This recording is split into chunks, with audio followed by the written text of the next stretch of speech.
வணக்கம் நண்பர்களே, welcome to my channel cocktail furious. இப்போ நம்ம பார்க்க போற வீடியோ IPL 2024 மேட்ச் 15 ரிவ்யூ தாங்க.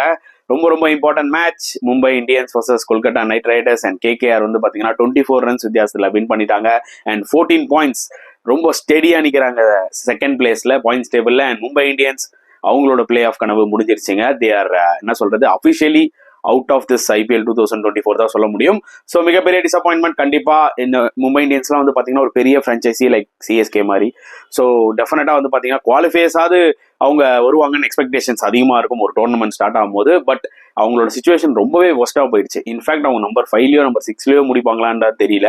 மேபி நம்பர் 9 ஒரு நம்பர் 10ல கூட அவங்க பாயிண்ட்ஸ் டேபிளில் முடிக்க வாய்ப்புகள் நிறைய இருக்குன்றதா உண்மையான ஒரு விஷயம். ஏன்னா அவங்களோட பர்ஃபார்மன்ஸ் இந்த சீசன்ல அப்படிதான் இருந்துச்சு. ஹர்திக் பாண்டியா as a கேப்டனா வந்தாரு.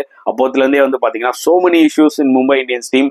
டிவைடடா இருக்கா அப்படின்னு ஒரு பெரிய பேச்சு வந்திருக்கு. ஆனால் கிட்டத்தட்ட பார்க்கும் போதே நம்மளுக்கு கிளியரா தெரியுது டீம் டிவைடடா தான் இருக்கு.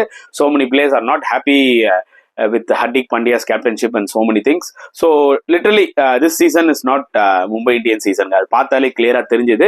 இதுக்கு ரெஸ்பான்சிபிலிட்டி என்ன பொறுத்த வரைக்கும் பாத்தீங்கன்னா அந்த MIயோட பிரான்ச்சைசி இருக்குல்ல, மேனேஜ்மெண்ட், அவங்களும் அண்ட் கோச் மார்க் பவுச்சரும் தான் முக்கியமா எடுத்துக்கணும். ஏன்னா அவங்க தான் டிசைட் பண்ணாங்க ஹர்திக் பாண்டியாவை கேப்டனா போடணும்னு சொல்லிட்டு. பட் சம்டைம்ஸ் சில டீம்ஸ்க்கு ஒரு மிகப்பெரிய லெகசி இருக்கும், அதோட டிரான்ஸ்ஃபார்மேஷன் ஸ்மூத்தா நடக்கணும்ன்றதா உண்மையான ஒரு விஷயம்.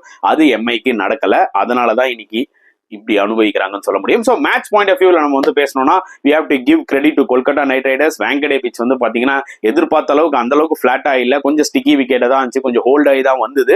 பட் லேட்டர் ஹெவி டியூ வந்துச்சு. கண்டிப்பா வந்து பாத்தீங்கன்னா மும்பை பேட்ஸ்மேன்ஸ் கொஞ்சம் அப்ளிகேஷன் ஆஃப் மைண்ட் யூஸ் பண்ணியிருந்தாங்கன்னா அந்த டார்கெட் அடிச்சிருக்கலாம். அண்ட் அடிக்கல, அதுதான் உண்மையான ஒரு விஷயம். ஸோ டாஸ் வின் பண்ணி வந்து பாத்தீங்கன்னா ஹர்திக் பாண்டியா போலிங் எடுத்தாரு and 169 all out KKR. Good polling effort from Mumbai Indians சொல்லலாம். ஏன்னா ஒரு ஸ்டேஜில் 57 for 5ங்க KKR. முக்கியமான விக்கெட்ஸ் எல்லாம் மும்பை எடுத்துட்டாங்க. பட் அதுக்கப்புறம் ஒரு பார்ட்னர்ஷிப் ஒன்று டெவலப் ஆச்சு, முக்கியமான partnership from Venkatesh Iyer and Manish Pandey. கிட்டத்தட்ட 83 ரன்ஸ் பார்ட்னர்ஷிப் ரொம்ப குரூஷலா இருந்தது. அண்ட் கடைசி வரைக்கும் நின்று விளையாடினார் Venkatesh Iyer. 70 of 52 balls, 6 boundary, 3 6. Such a crucial innings தான் சொல்ல முடியும். அண்ட் மணிஷ் பாண்டேயும் கூட சேர்ந்து ஒரு நல்ல ஒரு பார்ட்னர்ஷிப் போட்டார். நான் சொன்ன மாதிரி 42 ரன்ஸ் அவரும் அவரோட பார்ட்டை விளையாடிட்டு போயிட்டார். ஸோ அந்த டைம்ல அந்த பார்ட்னர்ஷிப் ரொம்பவே குரூஷலா இருந்தது. அதனாலதான் வந்து பாத்தீங்கன்னா அவங்களால ஒரு மொமெண்டம் கிடைச்சது, புரியுதா உங்களுக்கு? ஸோ ஒரு 169 இருக்கும்போது அடிக்க முடிஞ்சது. பட் ஆண்ட்ரூ ரசலோட ரன் அவுட் ஆகாம இருந்தா டெஃபினட்டா ஐ திங்க் 20-30 ரன்ஸ் எக்ஸ்ட்ரா அடிச்சிருப்பாங்க. பட் அன்பார்ச்சுனேட்லி அவர் ரன் அவுட் ஆயிட்டாரு. அண்ட் MI போலிங் பொறுத்த வரைக்கும் பாத்தீங்கன்னா துஷாரா நியூ பால்ல கலகிட்டாருங்க. 3 விக்கெட் எடுத்தாரு, சூப்பரா போட்டாரு. இதை தான் அவர்கிட்ட இருந்து எக்ஸ்பெக்ட் பண்ணாங்க ஃபியூ மேட்சஸ்க்கு முன்னாடி. பட் அந்த அளவுக்கு ஒரு பெருசா போடல. பட் இந்த மேட்ச்ல சூப்பரா போட்டாருன்னு தான் சொல்ல முடியும். அண்ட் பும்ரா ஆஸ் யூஷுவல்ங்க, வாய்ப்பே கிடையாது, வேற லெவல்ல போடுறாரு. ஐ திங்க் இப்போ சின்ஸ் MI வந்து பாத்தீங்கன்னா சூப்பர் 4, ஐ மீன் அந்த டாப் 4குள்ள போக முடியாத சிச்சுவேஷனால ஐ திங்க் ஜஸ்பிரீத் பும்ராக்கு ரெஸ்ட் கொடுக்கலாம். ஏன்னா அடுத்தது வேர்ல்டு கப் வருது. நம்ம கிட்ட இருக்கிற ஒரே தரமான போலர் அவர் தான். அதை நோக்கி ஹோப்ஃபுல்லி வந்து பாத்தீங்கன்னா மும்பை இந்தியன்ஸ் கொஞ்சம் புரிஞ்சுக்கிட்டு அவருக்கு ரெஸ்ட் கொடுப்பாங்கன்னு நினைக்கிறேன். பட் ரோஹித் சர்மா பொறுத்த வரைக்கும் சில கேம்ஸ் விளையாடணும், ஏன்னா அவர் அவுட் ஆஃப் ஃபார்ம்ல இருக்காரு. அண்ட் ஹர்திக் பாண்டியாவும் சில கேம்ஸ் விளையாடணும், ஏன்னா அவரும் அவுட் ஆஃப் ஃபார்ம்ல இருக்காரு. என்ன பொறுத்த வரைக்கும் ஜஸ்பிரீத் பும்ரா அண்ட் சூரியகுமார் யாதவ் ரொம்ப இம்பார்ட்டன்ட் பிளேயர்ஸ் இந்த வேர்ல்டு கப்ல.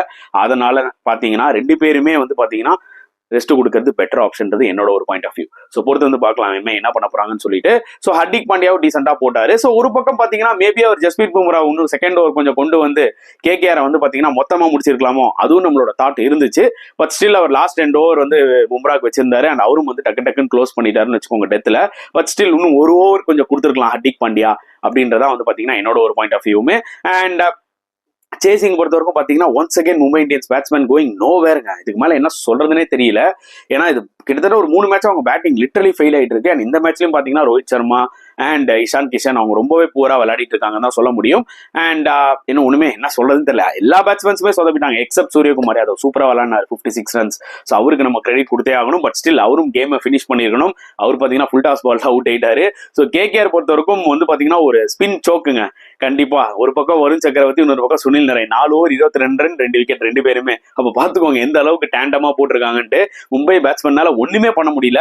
அவங்க தான் ஆக்சுவலா முக்கியமான காரணம் இந்த KKR வின் பண்றதுக்கு, புரியுது அவங்களுக்கு. அப்புறமா லாஸ்டா வந்து மிச்சல் ஸ்டார்க் சூப்பரா போட்டு 4 விக்கெட் எடுத்தாரு. இனிஷியலா அவர் தான் இஷான் கிஷன் விக்கெட் எடுத்தாரு. பட் லாஸ்ட் வந்து பாத்தீங்கன்னா 3 விக்கெட்டுமே அவர் தான் டக்குன்னு எடுத்தாரு ஒரே ஓவர்ல. சோ கிட்டத்தட்ட மிச்சல் ஸ்டார்க் இஸ் பேக் தான் நம்ம சொல்லணும். பயங்கரமான ஸ்பெல்லான்னு கேட்டீங்கன்னா இருக்காது. பட் டெஃபினட்டா அந்த 4 விக்கெட்ஸ் அவரை கண்டிப்பா ஹெல்ப் ஆகும். ஏன்னா அந்த ஒரு இன்ஸ்விங்கிங் யாக்கர்னு சொல்ல முடியாது, இன்ஸ்விங்கிங் லென்த் பால்ல ஒரு போல்ட் ஆகினாரு இஷான் கிஷனை. அதுக்கப்புறம் 2 ஃபுல் டாஸ், அதுக்கப்புறம் last wicket as usual typical Mitchell Stark tail என்ற க்ளோஸ் பண்ணுவார் பாத்தீங்களா, ஒரு யாக்கர் போட்டோன்னே எஸ் இப்படிலாம் பயங்கரமா அந்த அது ஒரு பழைய ஸ்டார் பார்த்த மாதிரி இருந்துச்சு அவரோட ஆக்ஷன்ஸை பார்க்கும்போது. ஸோ கேகேஆர் பொறுத்த வரைக்கும் ரொம்ப ஹாப்பியா இருப்பாங்க. சச் இம்பார்ட்டன்ட் மேட்ச், புரியுதா உங்களுக்கு? Important match. அது மட்டும் இல்லாமல் என்ன சொல்றது, star coming in to the form, அதுவும் வந்து பாத்தீங்கன்னா ரொம்பவே க்ரூஷலா வந்து அவங்களுக்கு அமைஞ்சிருக்குன்னு தான் சொல்ல முடியும். Mi will be disappointed. ஏன்னா இது ஒரு டிசப்பாயிண்டிங் கேம்பெயின், எந்த டவுட்டும் இல்லை. ஹர்திக் பாண்டியா பாத்தீங்கன்னா டோட்டலா டிசப்பாயிண்டடா இருக்காரு. சோ மெனி கொஸ்டின்ஸ் இருக்கும், பட் பொறுத்து தான் நம்ம பார்க்கணும் என்னதான் ஆக்சுவலா எம்ஐக்கு இந்த சீசன்ல நடந்துச்சுன்னு. ஹைண்ட் சைட்ல நம்மளுக்கு கிளியரா தெரியுது டீம் டிவைடா இருக்குன்னு சொல்லிட்டு. ஸோ டோர்னமெண்ட் முடிஞ்ச உடனே நம்மளுக்கு கிளியரா தெரிஞ்சிடும் என்னதான் இஷ்யூன்னு சொல்லி, யார் ஓப்பன் அப் ஆக போறான்றதை நம்ம பொறுத்து தான் பார்க்கணும். ஸோ இப்போ அவார்ட் செக்ஷனுக்குள்ள போலாம் வாங்க. ஸோ கெத்து பேட்ஸ்மேன் ஆஃப் த மேட்ச் கண்டிப்பா வந்து நான் வெங்கடேஷ் ஐயருக்கு தாங்க கொடுப்பேன். 52 பால் 70, ரொம்ப ரொம்ப க்ரூஷியலான இன்னிங்ஸ். ஏன்னா 57 for 5 அதை விளையாடினார் அவரு. அந்த டைம்ல டெஃபினட்டா ஒரு பிளேயர் நின்று ரெஸ்பான்சிபிலிட்டி விளையாடியே ஆகிற ஒரு சுச்சுவேஷன், அதை தான் எக்ஸாக்ட்லி வெங்கடேஷ் ஐயர் காமிச்சாரு. Super innings. ஸோ இந்த கெத்து batsman of the match award வந்து பாத்தீங்கன்னா வெங்கடேஷ் ஐயருக்கு தான் போகும்.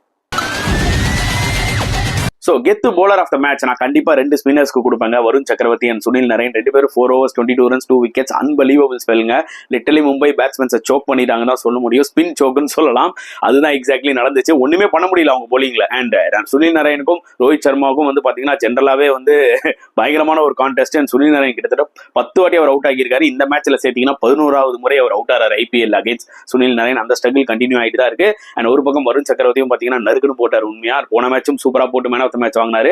அதை அப்படியே கண்டினியூ பண்ணாரு தான் சொல்ல முடியும். ஸோ தி கெத்து போலர்ஸ் ஆஃப் த மேட்ச் அந்த அவார்டு வந்து பாத்தீங்கன்னா நம்ம வருணுக்கும் நரேனுக்கும் கொடுக்குறோம். ஸோ இந்த மேட்ச்ல பெருசா ஆல்ரவுண்ட் பர்ஃபார்மன்ஸோ இல்லை அல்டிமேட் ஃபீல்டிங் பர்ஃபார்மன்ஸோ பெருசா கிடையாதுங்க. அதனால ஸ்ட்ரெயிட்டா நம்ம சொதப்பல் ஆஃப் த மேட்ச் போயிடலாம். சொதப்பல் ஆஃப் த மேட்ச் வந்து பாத்தீங்கன்னா ஒன்ஸ் அகைன் நம்ம மும்பை பேட்ஸ்மேன்ஸ் தான் சொல்லி ஆகணும். Apart from Suryakumar Yadav, I think other batsmen பெருசா ஒண்ணுமே அடிக்கல. நீங்க வந்து பேப்பர்ல பாத்தீங்கன்னா மும்பை இந்தியன்ஸ் ஒரு கடப்பார பேட்டிங் லைன் அப், புரியுதா உங்களுக்கு? பட் இந்த சீசன்ல வந்து பாத்தீங்கன்னா அவங்க போலிங்லயும் ஸ்ட்ரகிள் ஆனாங்க, எண்ட் ஆஃப் த டே பேட்டிங்லயும் ஸ்ட்ரகிள் ஆனாங்கன்றதான் உண்மையான ஒரு விஷயம். So the turning point of the match கண்டிப்பா சூரியகுமார் விக்கெட் தாங்க. ஏன்னா அவர் நின்றுந்தாருன்னா, ஸ்கை மட்டும் நின்றுந்தா மும்பை வின் பண்ண வாய்ப்புகள் நிறைய கிடைச்சிருக்கும். பட் அன்பார்ச்சுனேட்லி அவர் ஒரு ஃபுல் டாஸ் பால்ல அவுட் ஆயிட்டாரு. ரசல் போட்ட பால்ல. ஜென்ரலா அந்த பால் எல்லாம் வந்து பாத்தீங்கன்னா தூக்கி அப்படி ஒரு ஸ்கொயர் லெக்லயோ இல்ல ஃபைன் லெக்லயோ விடுவாரு. பட் அன்பார்ச்சுனேட்லி இந்த பால் வந்து பாத்தீங்கன்னா லீடிங் எட்ஜ் ஆயிடுச்சு. ரொம்பவே ஷாக்கிங்கா இருந்தது. இந்த மாதிரி ஃபுல் டாஸ்லாம் ஜென்ரலா சூரியகுமார் அதை மிஸ் பண்ண மாட்டாரு. பட் அன்பார்ச்சுனேட்லி அவுட் ஆயிட்டாரு. அது ஒரு மிகப்பெரிய ப்ளோ ஆயிடுச்சு எம்ஐக்கு. ஏன்னா அவர் நின்றுந்தாருன்னா டெஃபினட்டா வின் பண்ண வாய்ப்புகள் நிறையவே இருந்தது. அவர் அவுட் ஆனோடனே வந்து பாத்தீங்கன்னா முடிஞ்சு போச்சு. So turning point of the match definitely ஸ்கையோட விக்கெட் தான் நான் சொல்லுவேன். ஸோ கைஸ், அவார்ட் செக்ஷன்லாம் பார்த்துருப்பீங்க, உங்களுக்கு பிடிச்சிருக்கும்னு நினைக்கிறேன். மறக்காம உங்க கருத்துக்களை கமெண்ட் செக்ஷன்ல போட்டுருங்க. அண்ட் இந்த வீடியோ பிடிச்சிருந்தா லைக் பண்ணுங்க, ஷேர் பண்ணுங்க, முடிஞ்சா சப்ஸ்கிரைப் பண்ணுங்க. ஸோ நெக்ஸ்ட் வீடியோல பார்க்கலாம் ஃப்ரெண்ட்ஸ். அண்டில் தென் பாய்.